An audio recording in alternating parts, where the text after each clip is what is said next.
So let's do the review of the Makita trimmer, cordless on a battery. The important thing is that battery is not included into the box, but the price is very affordable. This Makita costed me $140 without the battery, once again.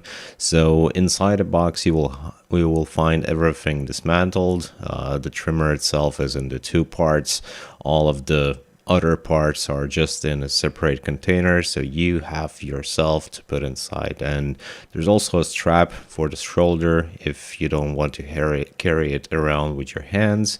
And here's the head of the actual string where you will put it and then use it to mow your grass. Here is the protector to save your face and the eyes. That's also gonna go on your Makita trimmer. I'm gonna show you how you can do that. What else do we have here? Of course, the instruction in many languages. I guess this will be different based on the location where you actually purchase this, but you will find a lot of information for everything you might be needing. And here's the actual trimmer. As I previously said, it is split into two parts, and you will actually have to get it together. Here you can see small metal like safety pins that you need to push inside and then connect the rod like this. Have it in a full length. And yeah, here is the head itself. String already came included, not the best quality, but we can replace that. I will put the link in the description.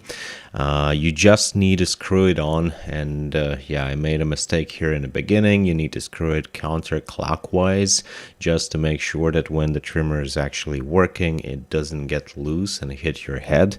And don't tie it too much. Then look on this hole. I'm not sure if it's going to be visible in the camera, but basically you need to circle it around until there's going to be an opening.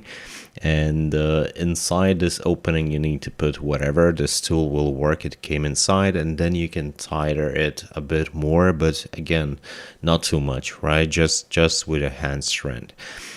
In the box itself there were basically this one tool and three screws, two longer, one shorter, and the longer ones are meant to attach the protector to save up your face and eyes once again. So yeah, it's straightforward. You just screw them in the metallic holder, whatever, and then also screw the plastic cover. When that is done, you get the small screw and just make sure that the place where the trimmer got connected in two pieces, screw it inside to make sure that it's not gonna break. You'll need a battery, 18 volts, less not gonna work well. I've tried the 3 ampere hours and it was absolutely more than enough for the amount of the grass that I need to trim for myself. And you turn it on with this button. There are 2 power modes, 1 and 2, and if you need to turn it off, then press and hold. And as per usual, this is how you actually turn it on, so make sure that everything works.